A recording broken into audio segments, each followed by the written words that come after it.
and they've got in two categories here: men who voted for Trump and women who voted for Harris. So this is not these are what I would suggest are two poles. I don't want to call them extremes because this is going to be a large number of people in each cohort. But these probably represent the most hardline perspective on each side. And then in between, there's going to be a sort of blending of the results. And this is just remarkable because you can see that the men are basically normal, right? Like they're basically just normal guys who in any era of the world practically would have had a fairly similar set of priorities. But the women, the left-wing women who vote for Harris are just kind of, I don't want to say crazy. It's not their fault. But they seem to have been completely psyopped by feminism into believing and wanting a life that is just a bit ridiculous. Anyway, so let's break it down. Let's men who voted for Trump make having children the most important priority. Now, this is a perfectly wholesome and normal and reasonable thing. As a man, you should have children. You want some sons, frankly. And then financial independence, completely normal. A fulfilling job or career, completely normal. Being married, completely normal. These are pro-civilizational attitudes, right? Because obviously you want to get married and have kids. Yep, you want a family because that genuinely is the place in which you find belonging. It's where you feel like you belong. But then financial independence and a fulfilling job career, this means essentially being a small business owner. Like you are the guy who, or, partner maybe, or someone who works in a small business. So you are important in the place that you work, and you do work that you feel is valuable to yourself and others, and you make good money out of it. This is the most pro-civilizational, pro-social, pro-good things selection of attributes and desires that you would ask for, right? Yes, you want most people to want to have kids, to want to get married, and to want to work hard so they can have financial independence and a fulfilling job and career. Completely normal. That these are the highest priorities for young men who vote Trump is entirely a good thing. And then, of course, it goes down into other things. Having money to do things you want, of course, everyone thinks that's a definition of success. Being grounded spiritually is a definition of success. Having no debt. Using talents and resources to help others. Being able to retire early and having emotional stability are quite low down the list.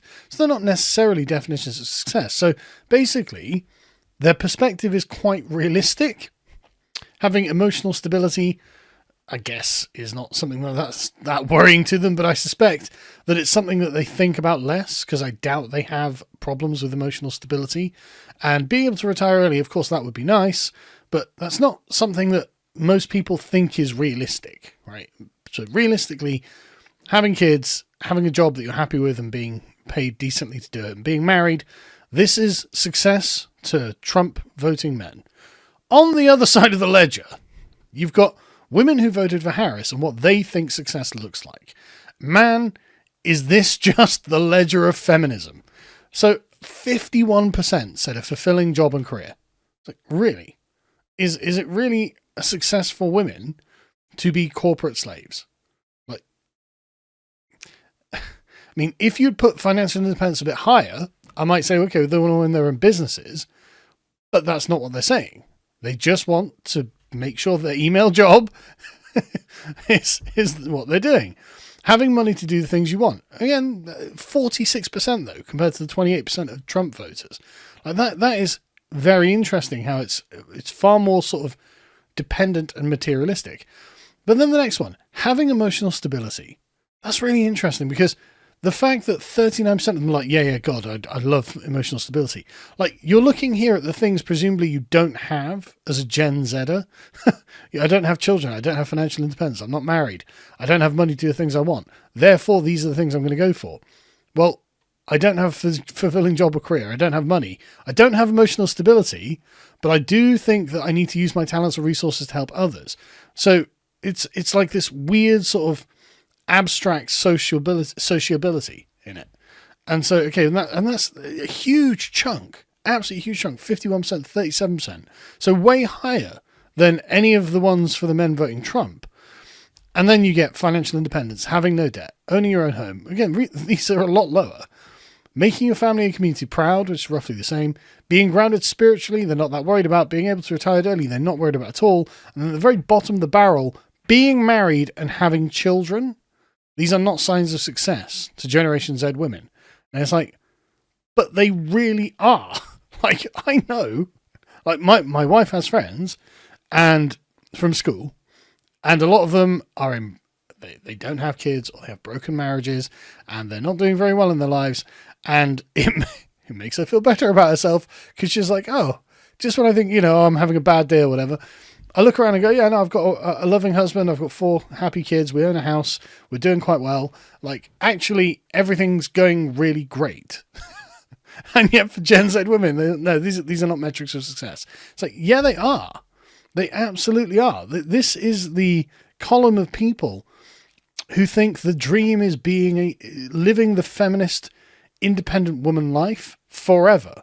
And it's like, okay, that's really not setting you up for what's going to happen in the future. Because when you get into your mid-30s, your body will change, and you will find yourself with impulses that you didn't realize you were going to have, and you're going to suddenly get what they call the baby rabies.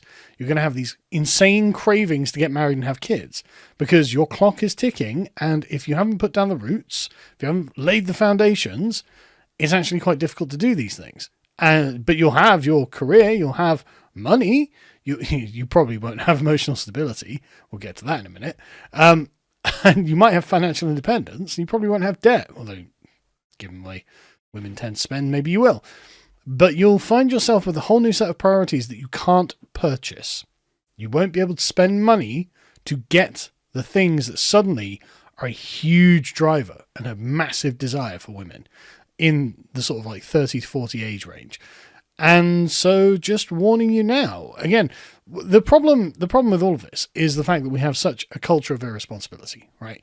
Normally, older women would advise younger women, trust me, you will want these things when you're older. Even if in the immediate time it doesn't seem self-evident that this is going to be an important thing, trust me, it will become important later. And also, it'll become important as you grow old and you're just on your own. And you'll wonder why men don't treat you like a beautiful young woman anymore. And you'll wonder who it is you're going to talk to that day. Who am I going to spend time with? And actually, if no one is bound to you through relationships, like personal, familial relationships, it can get quite lonely. And this is something we've seen many, many articles, I've covered them many times, of women in their 40s and 50s going, right, okay, I was promised I'd have it all, and now I don't have anything other than this career that I'm coming to resent. And so just very, very interesting. And then we have women who voted for Trump. And the interesting thing about this is that women who voted for Trump also thought financial independence and a fulfilling job career was one of the most important things. Owning your own home for them is more important, and having money to do things you want.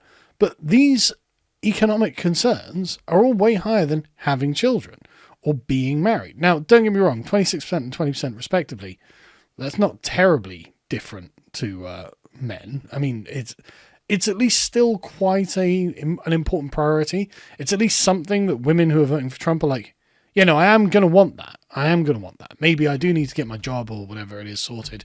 We need a house, fine. But I am going to want that. So women voting for Trump are not as psyopped by feminism as women who vote for Harris. And then when you've got men who vote for Harris, you've got the fulfilling career job, which, again, surprising, 54%, 30%. Like these are the guys who clearly, and as we've seen, 9% having children, still more than the women who vote for Harris. These are the what do they call them? The childless probably singletons.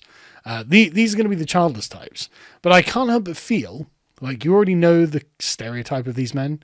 Like they're overweight, they're skinny fat, they've got patchy beards, they're balding, and they've got narrow shoulders, and they probably wear glasses, and they are not generally very attracted to by women. Like, women don't tend to go for these kind of guys. But they do love their Funko Pops. So, there's that. But anyway, they've got the same sort of lefty pro-social views.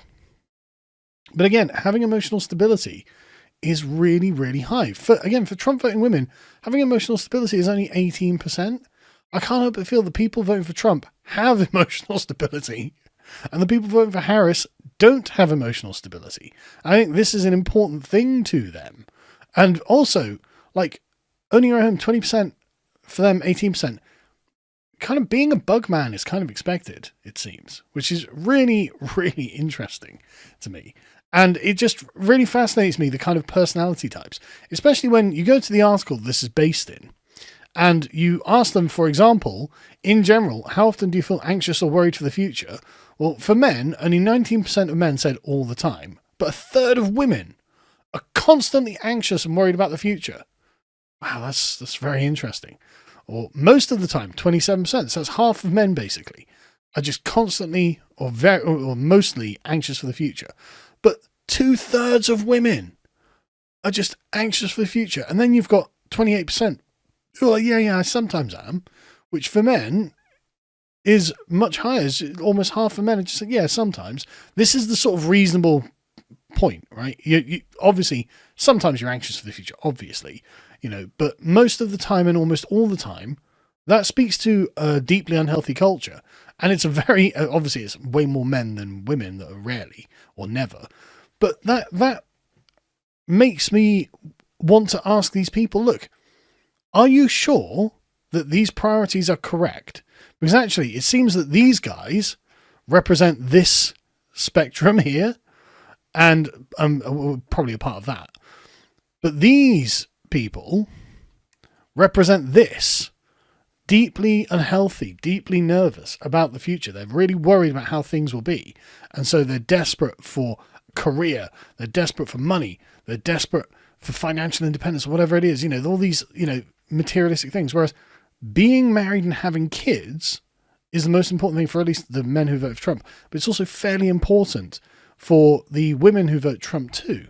And so I just can't help but feel that basically left-wingers are completely neurotic because they have been completely psyopped by feminism and left-wing ideology entirely. And look what it's doing to them. It's making them atomized and nervous and corporate slaves. It is the ideology of corporate slavery. That's the thing.